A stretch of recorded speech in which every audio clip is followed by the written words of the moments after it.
Entonces tenemos el lujo de tener acá a un gran referente de la historia en el Paraguay, el doctor Eric Caballero Campos. Acompáñame, vamos a aprender de qué se trata todo esto.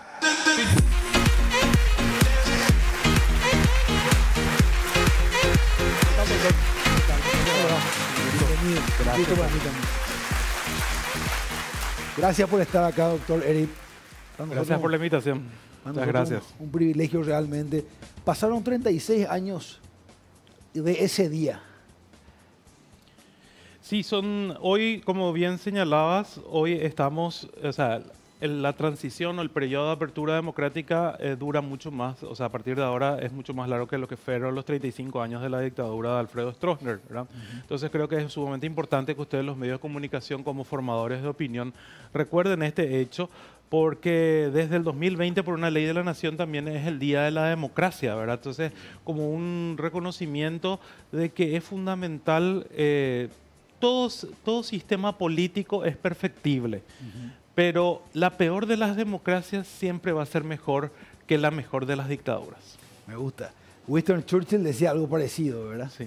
Que es imperfecto, pero es el mejor sistema que existe. Así mismo. Ahora, me gustaría, si le parece, doctor, aprovechando que usted está aquí, la mayoría habla de qué pasó en la madrugada, uno creció escuchando esas cosas, pero a mí me gustaría aprovechar su presencia y contar cuál era el contexto que vivía el Paraguay, cómo venimos a terminar una dictadura tanto tiempo y a partir de ahí llegar a esta transición de hoy. ¿Qué le parece si nos remontamos allá a esa década del 40 con Estigarribia? Bueno, a partir de 1940, el gobierno del general José Félix Estigarribia promulga una carta política que deja de poner en vigencia la Constitución de 1870, que era una constitución de corte liberal, en el ámbito de lo que en ese momento, en la década del 40, era el crecimiento del fascismo y del nazismo, estaba en su auge, acababa de empezar la Segunda Guerra Mundial. Y eso obviamente también llegó al Paraguay, a pesar de que a veces se habla que el Paraguay está muy aislado. Si uno mira la evolución política del Paraguay, va en consonancia con los grandes movimientos mundiales, ¿verdad? Entonces, ¿qué es lo que ocurre? Que ocurre que después viene la dictadura de Higinio Morínigo, que declara una tregua política, establece, por ejemplo, la DENAPRO.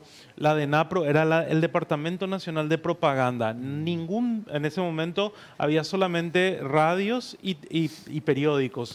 Entonces los periódicos tenían que ser revisados por los inspectores de la DENAPRO antes de ser publicados. O sea, había una censura previa a la prensa y por lo tanto la libertad estaba bastante restringida. Funcionaron campos de concentración donde dirigentes estudiantiles que solamente pedían la democratización habían pasado, eso había sido denunciado por la prensa uruguaya, porque aquí no se podía señalar eso. Esa crisis y ese signo de violencia política termina estallando con la Guerra Civil de 1947.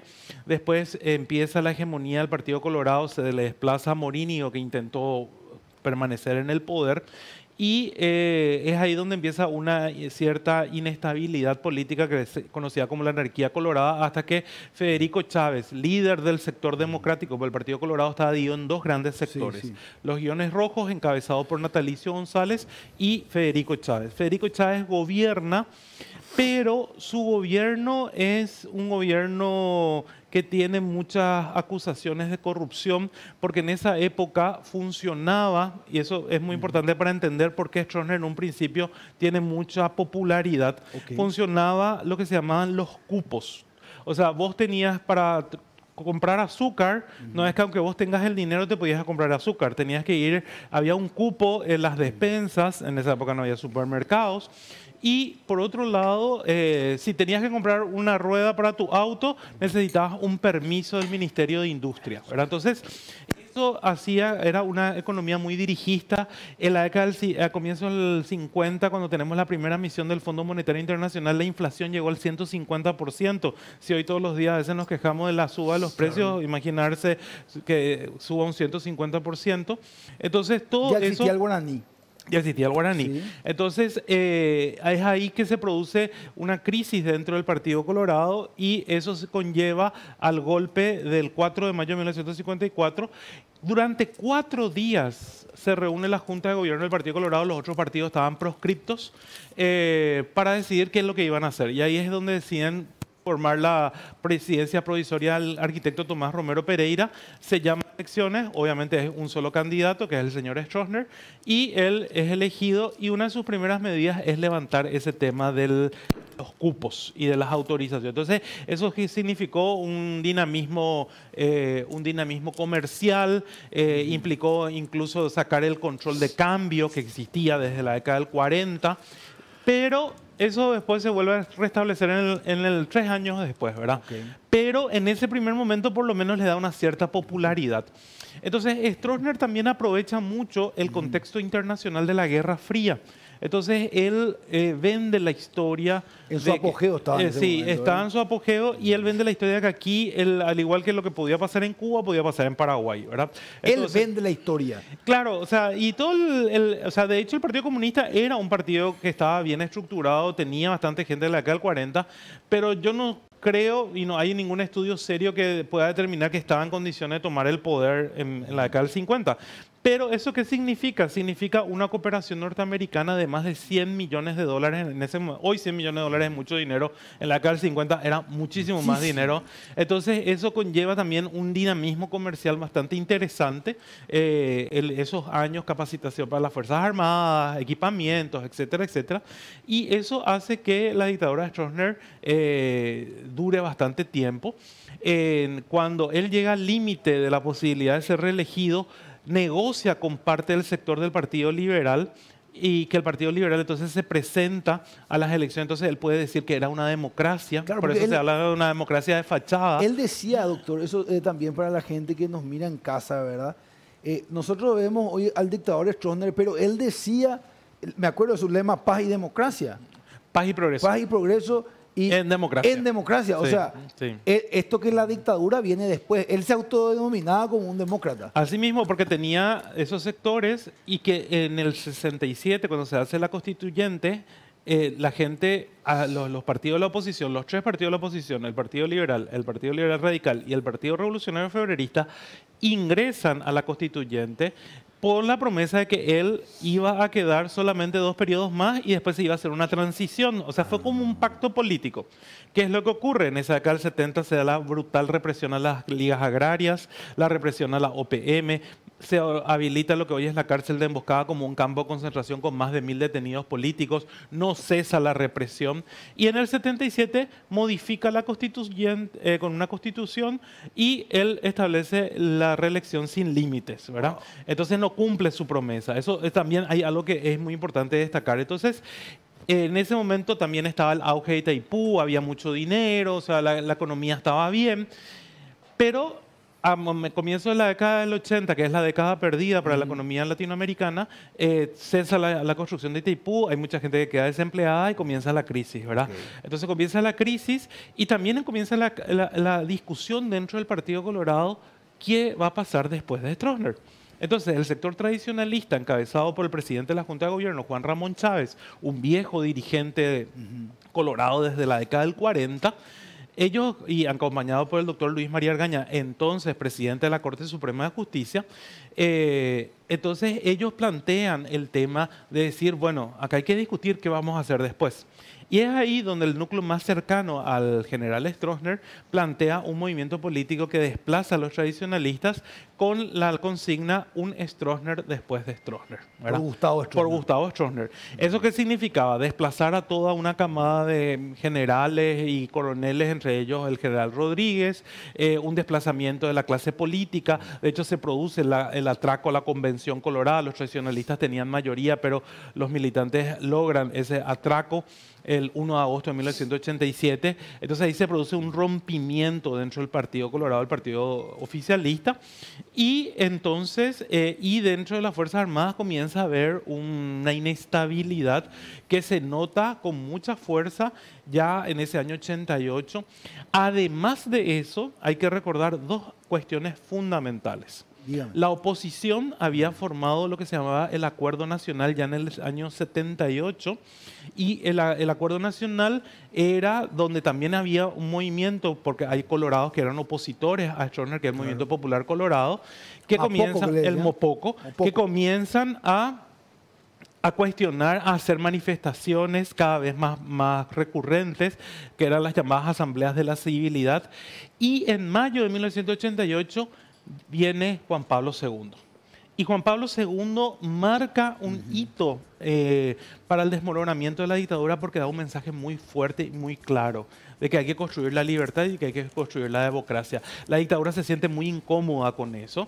De hecho, casi se suspendió esa visita papal porque él había pactado un encuentro con los constructores de la sociedad, era lo que hoy es el SND. Y la dictadura quería suspender ese encuentro porque era con dirigentes opositores, con dirigentes sociales, y entonces el Vaticano dijo, bueno, si no se hace ese encuentro, el Claro. Papa no va. Entonces el gobierno se vio intimado desde afuera por la iglesia, que era bastante contestataria, encabezado por un obispo como el arzobispo de Asunción, Ismael Rolón. Entonces, en ese sentido, todo eso fue debilitando a la dictadura, además ya con un presidente dictador bastante anciano, con problemas de salud. Entonces, eso hace que finalmente se produzca lo del 2 y 3 de febrero dentro del entorno mismo, porque en este caso no hay que olvidar que el general Andrés Rodríguez era el consuegro del general Stroessner. Así fue. Tenía 77 años, si mal no estoy, en el 89. Él nació en el 12, 3 de noviembre de 1912. Entonces, ya llegando ahí y hablamos, Carlos compañero tiene muchas preguntas también.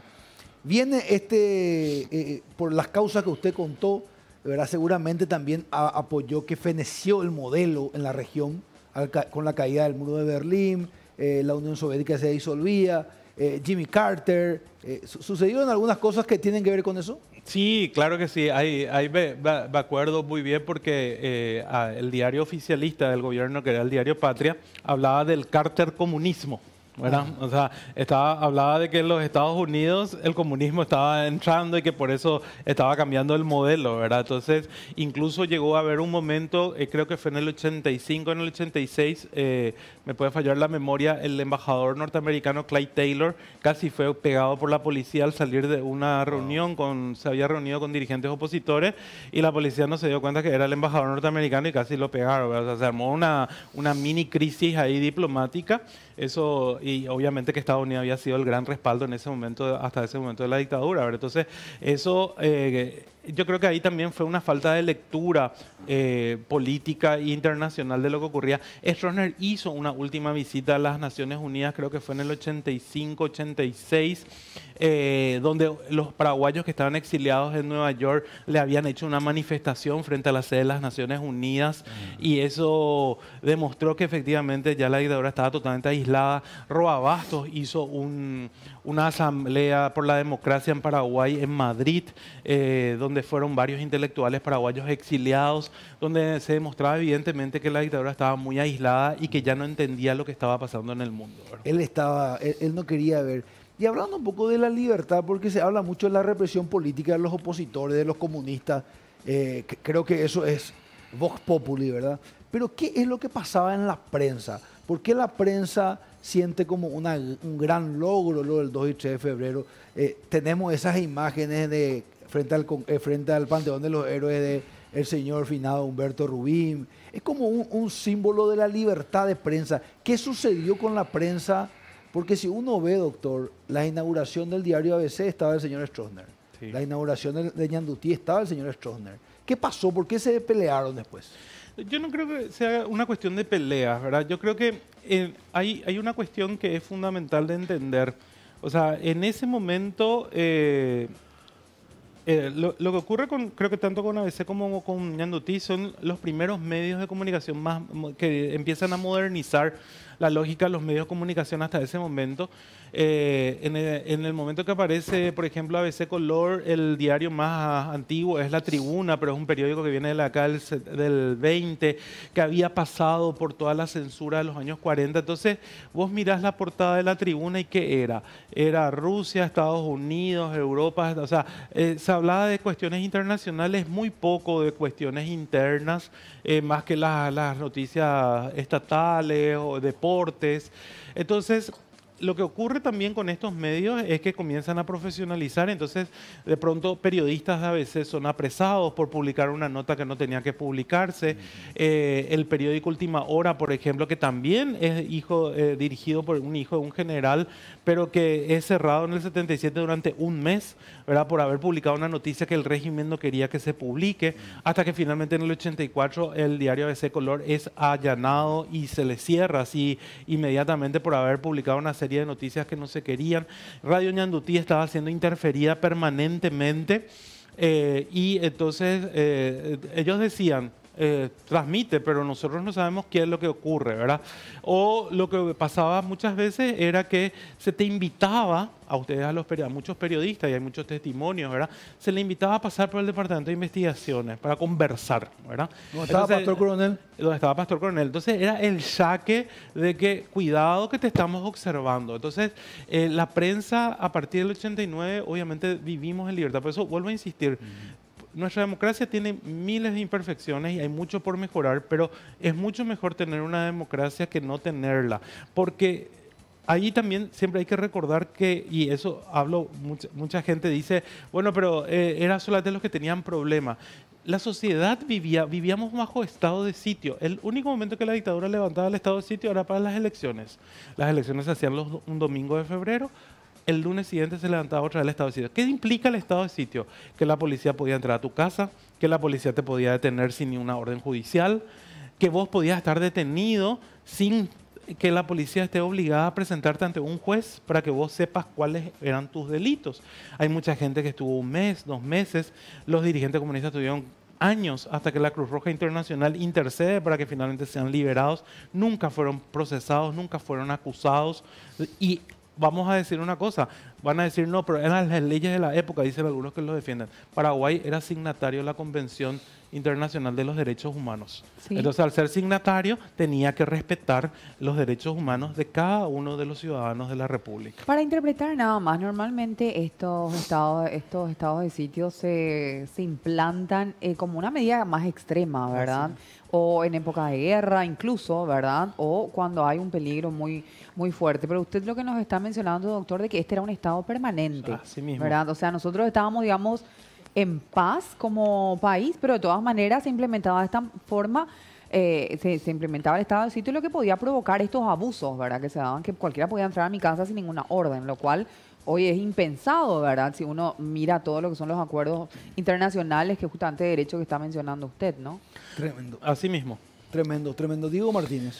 Doctor, un gusto escucharle. Tengo una sola pregunta. Durante la transición democrática, ¿cuánto consideras desde un hecho histórico habría durado la sensación de un eventual retorno de la dictadura? El retorno a la dictadura yo creo que es una cuestión permanente y es una preocupación porque si ustedes miran los resultados del tirobarómetro, los paraguayos estamos dispuestos a renunciar a la dictadura si nos dan seguridad y nos dan estabilidad. A la democracia, ¿verdad? O sea, perdón. O sea, estamos dispuestos a volver a la dictadura, ¿verdad? Entonces, todavía por eso es muy importante, y reitero esto de estar recordando y de entender el valor de la democracia, ¿verdad? Y es fundamental el rol que ustedes, los medios de comunicación, cumplen en ese sentido. Ahora, hasta, yo recuerdo los primeros meses después del 89, era que cada fin de semana la artillería iba a venir nuevamente a deponerle al general Rodríguez. Hay que recordar la crisis del 96 que le tuvo que enfrentar el presidente Guasmosi con Lino Oviedo. O sea, todavía la tutela militar se sintió bastante fuerte. Y creo que hay un hito fundamental. Tenemos que recordar que el último intento de golpe de Estado fue en mayo del año 2000. Entonces, a partir de ahí que toma el gobierno de González Baqui, después del marzo paraguayo, es desplazar a la caballería de Asunción. Y entonces, a partir de ese momento, la caballería había sido desde la década del 30 el gran garante y el gran hacedor de presidentes de las Fuerzas Armadas. Entonces, era el arma más poderosa y a partir del 2000, entonces prácticamente yo creo que si contestar a tu pregunta, Diego, sería el momento de que las Fuerzas Armadas dejan de tener ese rol preponderante dentro de la política paraguaya. Fíjese que los que fallecen en la casa de Ñata Legal esa madrugada son de caballería, del Sí. arma de caballería, ¿verdad? Correcto. Quiero hacerle una pregunta con respecto a las libertades. Tocamos el tema y algo que yo creo que puede interesar mucho a la teleaudiencia. Una de las principales herencias que aparentemente viene de la dictadura es el prebendarismo y el clientelismo político, ¿verdad? Que hasta ahora está arraigado.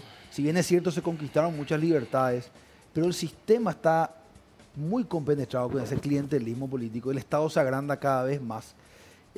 Y esa parte quiero que usted nos cuente la historia. Años 60, años 50, un país que parecía más de una economía aldeana, va modernizándose y aparentemente el dictador, para mantener su poder, empieza a repartir cargos, cupos.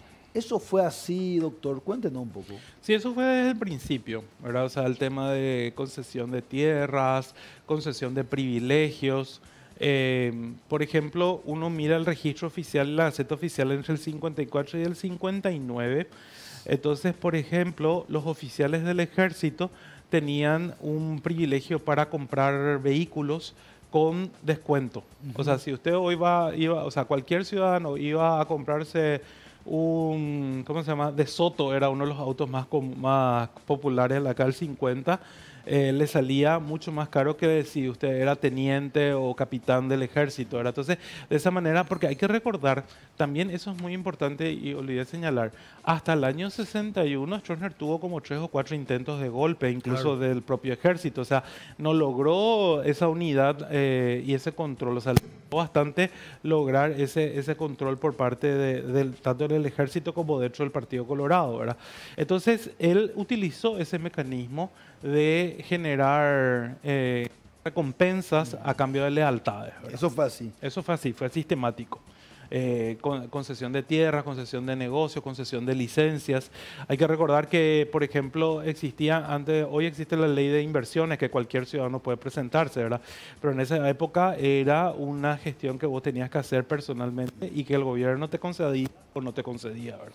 ¿Y cuál era la visión? Me parece fundamental esto, porque estamos llegando, para entender nuestra democracia, si no le entendemos lo que precedió, no le vamos a entender nunca a la democracia. Por eso yo valoro tanto su profesión de historiador. ¿Cuál era la situación o la visión en términos de educación del régimen de Stroessner? Y la explicación más sencilla es, si bien extendió la cantidad de escuelas, hubo una primera misión de la UNESCO en la década del 50 para mejorar el plan de estudios. Después, en la década del 70 se hace una nueva reforma educativa pensando más en una cuestión técnica, dejando un poco el tema humanístico, el tema de pensamiento crítico, para generar más bien técnicos y trabajadores. Pero desde el punto de vista de la educación superior podemos ver cuál era su política. Teníamos solamente 2 universidades, la Universidad Católica y la Universidad Nacional. Había varios intentos de crear otras universidades, pero no se permitía. Las universidades estaban en Asunción, salvo la Católica que abrió en Villarrica y en Encarnación, y creo que después en lo que era entonces Ciudad Presidente Stroessner y Ciudad del Este, pero estaba muy controlado, ¿verdad? Entonces, la educación en general no era de las mejores. Nuestro promedio de estudios no pasaba de los 6, creo que era 5.5 años de promedio la educación de la población. Por eso que la reforma del 92, que fue la primera gran reforma de política pública con la transición, implicó, ¿verdad?, aumentar el número de años de estudio de la población. Por eso se hace esa reforma educativa, se establece la escolar básica. Claro.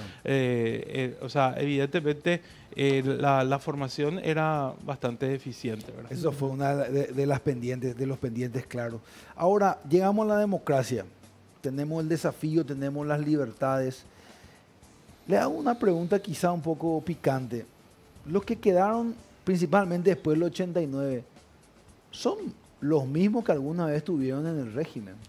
Sí, el tipo de golpe de Estado del golpe del 2 y 3 de febrero es lo que se llama un golpe de palacio, ¿verdad? O sea, es dirigido por gente del entorno. Por eso insistía con el tema de que el general Rodríguez era el consuegro, había dirigentes que habían estado con Stroessner hasta el 87, dirigentes políticos, o sea, y es dentro de las Fuerzas Armadas, ¿verdad? Entonces, que era el sostén, porque hay que recordar que la famosa trilogía era Estado, Fuerzas Armadas y Partido Colorado, ¿verdad? Entonces, en este caso es dentro del Partido Colorado y las Fuerzas Armadas que se genera el núcleo conspirador que logra el objetivo ese 3 de febrero y con lo cual empieza, originalmente si uno lee la proclama del general Rodríguez, lo que él plantea es una apertura política, ¿verdad? ¿Por qué? Porque él dice con el Partido Colorado en el poder, o sea, él no plantea ningún proceso amplio de democratización, pero fue un gran avance, ¿verdad? Y a partir de ahí todo lo que significó para el desarrollo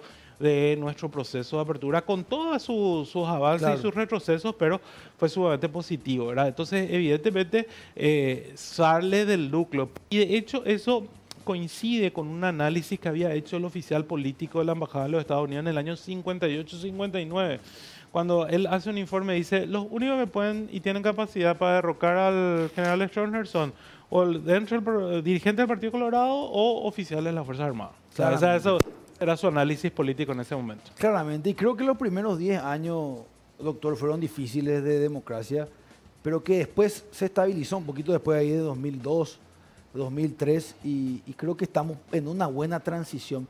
Yo no digo que es perfecta, ¿verdad? Porque si no parece que uno te dice antes se dormía tranquilo, etcétera, pero no podemos negar que tenemos 50%, de 50%, cerca de 20% de nivel de franja de pobreza, y que eso va a ir bajando, ¿verdad? Entonces, si usted no puede dejar una reflexión después de haber estudiado tanto la historia de ambos 35 y 36, son 71 años, ¿qué reflexión nos deja y qué tareas como ciudadanos podemos tener para los que están mirando?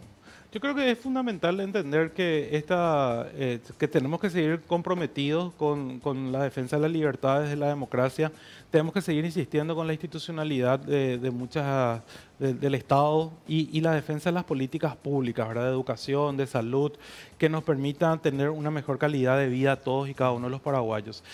Hoy los paraguayos somos muy diferentes a los paraguayos de 1989.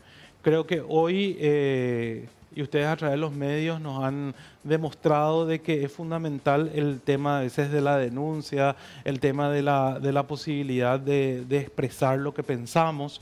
Y creo que en ese ámbito tenemos que seguir avanzando. Más teniendo en cuenta que a nivel mundial, no solamente en Paraguay, hay como una especie de crítica al funcionamiento de la democracia. Entonces tenemos que estar muy alertas y muy celosos de defender este modelo y ir perfeccionándolo. Solamente sobre ese tema, me parece interesante lo que usted rescata y ahí un poco el rol de la prensa de apoyar el tema de las denuncias, porque hay como una suerte de empoderamiento, doctor, en ese sentido, ¿verdad? Que yo me creo más sujeto de derecho, ¿verdad? Y que puedo hacer ese tipo de cosas que a lo mejor antes uno no percibía eso y que yo creo que ese estado de tranquilidad y de calma que tenía la mayoría favorecía que obviamente uno busca su bienestar, ¿verdad?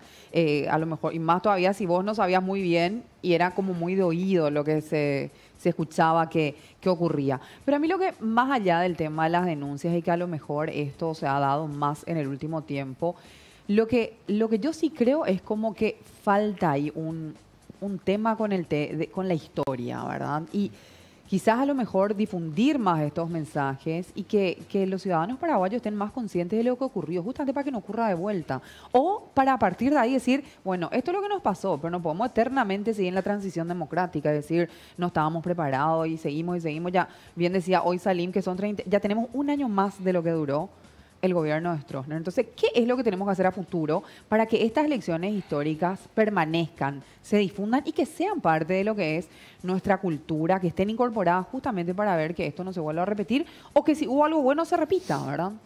En la Comisión de Verdad y Justicia, que fue una comisión creada por el Estado paraguayo y que dio su informe en el 2008, dio una serie de recomendaciones y una de esas recomendaciones era que se enseñe dentro del programa de estudios como una cuestión de memoria y de recuerdo, principalmente de este periodo, para entender qué es lo que pasó, ¿verdad? Lamentablemente eso todavía no se ha implementado, esa es una materia pendiente. Imagínense, han pasado 17 años desde que esa comisión financiada por el Estado paraguayo paraguayo, conformada por todos los poderes del Estado, con representantes de todos los poderes del Estado, dio esa recomendación, ¿verdad? Entonces queda eso pendiente y obviamente que también es fundamental el tema de recordar y que esa transmisión de ese mensaje no sea solamente a través de programas oficiales de educación, sino que a través de los distintos medios alternativos, de las redes sociales, ¿verdad? Porque obviamente tenemos que entender que esta generación es una generación de videoniños, entonces, entonces es fundamental. Tutoriales, doctor. Así mismo.